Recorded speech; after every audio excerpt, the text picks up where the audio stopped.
Hello YouTube, this is Thomas Judge back with another video, and this time it's another video from my tutorial series on how to make custom bound and custom printed comics. So this is tutorial 1, and this video is going to be about how to prep your trade paperbacks for binding. In particular, what I'm going to be showing you are the 5 World of Flashpoint companion trade paperbacks, which I've sent off to get bound into a single hardcover. As is my usual technique on this, I'm actually only going to have certain specific issues bound, and the ones that I don't like I'm going to have thrown away. Now, the reason I'm showing you this video is just to show you the arrangement that I have with the person that does my binding, which is that I actually cut the corners of the pages that I don't want to have bound to make it really clear and really transparent what I do and don't want bound.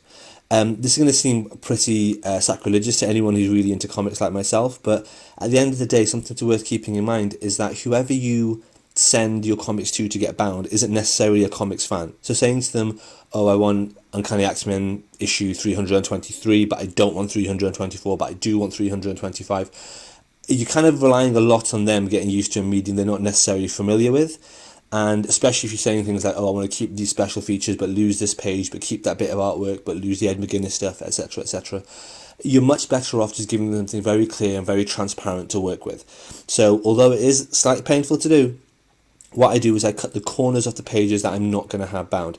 Now I'm going to show this in the following video with the issues I'm containing and also the bind order. When I actually do a video of the final finished custom hardcover bind, I'll jump into that in a lot more detail. But meanwhile, whilst I'm showing all that sort of stuff, I thought what I'd do is a voiceover of the legal stuff in terms of how custom bind and custom prints work, and also where to get stuff bound, which is one of the most common questions I ever get asked on this channel. So just whilst you're watching the video and you can see me going through my various trade paperbacks and cutting out the corners for the pages that I don't want bound whilst I prep them for my binder, I'm just going to go through and have a bit of a chat about those two questions. So to start with, the legal stuff. Well, there's two sides to this argument. There's the side regarding custom binding and the side regarding custom printing, and in this case I'm going to talk about both of them. So to start off with, the easy one to discuss is custom binding. It comes down to this. Custom binding is completely fine. It's completely legal. There's no issues with it. There's not even a question mark over its legality. You can do what you want with your own comic. It's your own comic. You can buy it and you can tear the pages out and use it to make wallpaper in your house. You can sketch it or photocopy it up into something large like a poster. You can have it custom bound.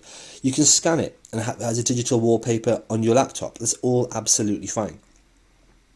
A good example to keep in mind when you think about this is to consider it in a different medium. Let's say, for example, I bought all 7 Harry Potter books, and I bought some kind of deluxe format I really liked, and I decided to cut the covers of those books and have them framed in a custom frame so I could have a picture which combined all 7 covers in a lovely montage. That would be absolutely fine. Of course, I'm allowed to do that. They're my books. I can turn them into papier-mâché if I want. Not a problem. The concern, I think, the question about custom binding comes up when you consider the idea of monetizing them. Because selling custom binds is something that's frowned upon. It's kind of like a grey area. So for example, if I was to use a Harry Potter example, frame some covers for my Harry Potter books, that would be fine. If I was then to sell that frame with the covers in it done in that way, that would be kind of frowned upon. It's kind of a grey legal area. Although it's not necessarily anything sort of counterfeit or legitimate, it still nonetheless is not ideal. Now, a good example to consider this is whenever you go to a comic convention, wherever that might be in the UK or the US, you will see loads of people all around these places who will have their own artwork. So they would have done their own artwork for Iron Man or Thor or whoever. If they're not licensed by Disney or DC or whoever, all that artwork is actually something they're not allowed to make or sell. Or rather, they're not allowed to sell it. They can make it, but they can't sell it and profit from it. And yet, what you're probably thinking now is, well, that can't be right. There's loads of people at comic conventions who have their own artwork or do sketches of very common, very popular intellectual properties. They can't all be breaking the law. Actually, yeah, they mainly are. And before you find that really hard to believe, I would urge you to look up the idea of DC bombshells. So DC bombshells are a range of DC comics and DC statues, and they actually came from someone at a comic convention, a man called Aunt Lucia, who had redesigned and redrawn characters like Supergirl and Wonder Woman and Stargirl and those sorts of things in his own style, and he was selling pictures for them. And someone from DC saw them, and they thought that was quite cool, actually. What we'll do is we'll hire you to do that for us. Now, they could quite easily have sued him, or shut him down, hit him with a cease and desist. But the fact of the matter is, a lot of the major companies, Marvel, DC and so on, it's not in their benefit to really hit absolutely everyone with a cease and desist on these things. They will if you're making a huge amount of profit on them, but as a one-off thing, you would be breaking the law. But a lot of people at conventions kind of skate under the line of really what's viable for the big company to chase up and choose. And like I say, if you are interested in reading the story on that, read up on how DC Bombshells came about. It was just someone doing something they really weren't supposed to do and weren't licensed to do. And then DC were like, man, that's really, really cool. So we'll pay you to do that for us. As I say, it's not technically illegal, but there is a lot of fine lines around it. So for example, if I was to have a custom bind made and give it to someone as a gift, absolutely fine. Like with that hypothetical idea of a bunch of Harry Potter covers within a picture frame, I can gift that to someone, and of course that's absolutely fine, not a problem. It's when you're selling these things on, you start getting into a grey area. For the same reason, the person making any custom binds or custom prints or anything like that is completely legally fine as long as they're only offering a service. What in the UK falls under the Consumer Rights Act and previously fell under the Supply of Goods and Services Act. What that means is that as long as they're offering the service and not the actual materials themselves, that's absolutely fine. What that means is that if I give someone my comics to bind, the service they're offering is cutting down the spines, gluing them, putting on a hardcover, all that sort of stuff. The stuff that requires their expertise. Absolutely fine. If I gave them Harry Potter covers, the service they're offering is putting them in a frame and framing them correctly and safely and etc. And that's something they do as part of their day-to-day job. What would be legally frowned upon again for them would be to ask them to go out and buy those comics and then do things with them, or to ask them to go out and buy the Harry Potter books and to do things with them and so on, because then they're selling goods as well as services. When you're hiring someone to do framing and to do binding and to do custom printing or anything, as long as they're just offering services, they're absolutely in the clear and there's no legal grey line, there's no legal gradation there. So that's the whole custom bind thing, and I hope that clarifies quite a few questions that a lot of people have had about, oh, is it legal, can we show them, or will we get in trouble for them? It's that no, you won't, as long as you're not profiting from them. That then brings us, quite interestingly, to custom prints. So custom prints, as I'm going to be showing in future tutorials, is about scanning pages of your comics, doing stuff with those scans, and then printing them. Now, this is, again, absolutely fine, but explicitly it's only fine as long as those custom printed comics are not sold to anyone. Now, the reason they can't be sold is absolutely obvious, because you've created this comic out of nothing. It's not like I've got 10 issues of a Superman comic, which I bought, and therefore that money's gone to DC, and then I'm doing what I want with them. What custom printing would be doing is creating something which doesn't exist, and I could have bought equivalents of from DC or Marvel or whoever, and therefore it's financially advantaging me if I'm then to sell that on. Similarly, if you scan and keep these things for yourself, that's absolutely fine.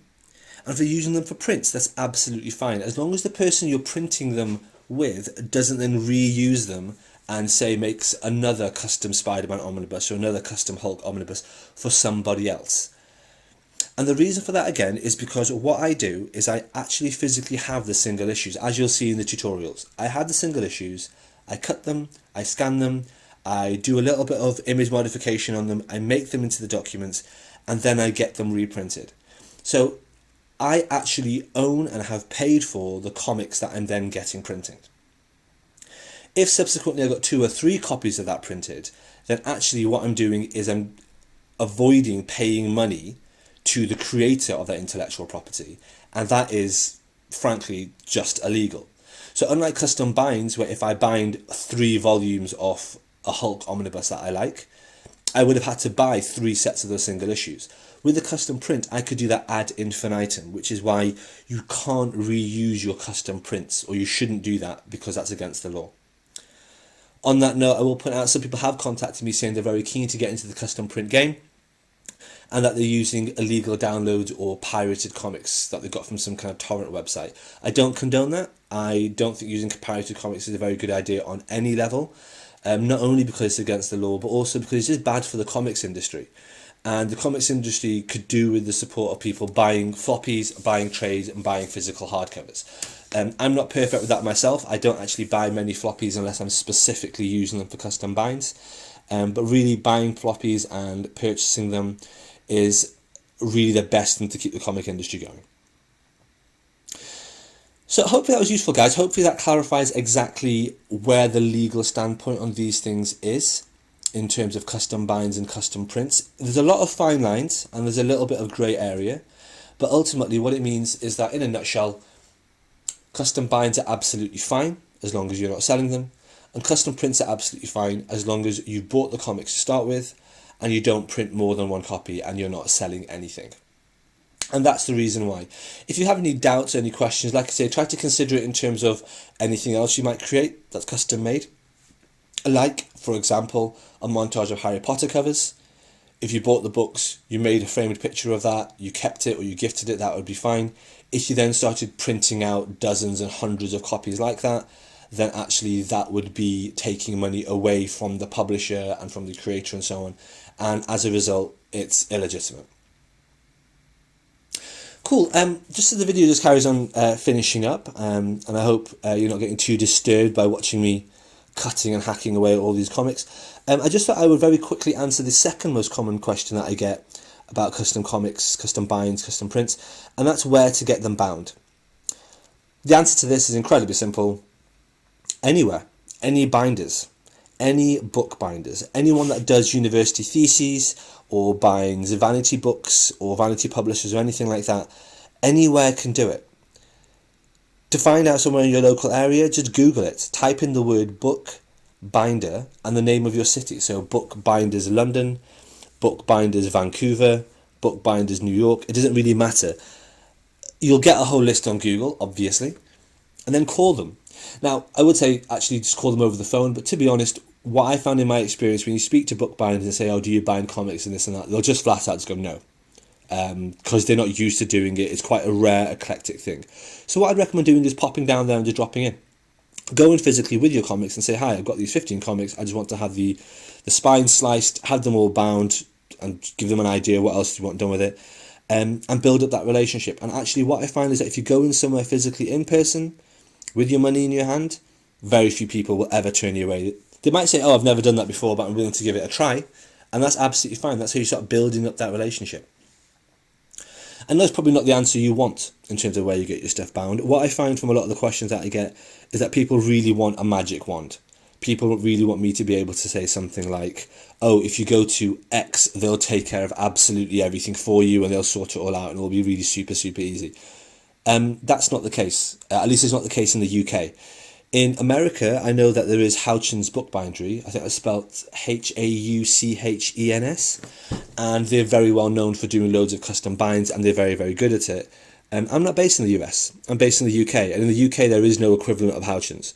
What you'll need to do is you'll just need to Google it and find someone near you and speak to them. And 9 times out of 10 you'll be fine. I've travelled all over the UK. And it's very, very rare that I've come across a bookbinder that's flat out been like, no, we don't do this. We're far too pretentious and literary to touch comic books. Normally, if your money's green, they will give it a try.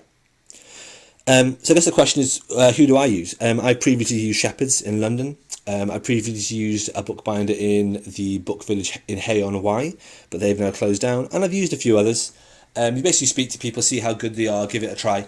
My books are currently bound by a friend of mine who doesn't want to be named because he's semi-retired and basically really busy, so he doesn't want anyone else to be approaching him with these things.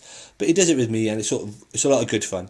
And he used to work in a bookbinders doing university theses, so actually on site at a university campus. So again, that's always a good try. Just contact your local university and be like, hi, you make bound university theses for your students.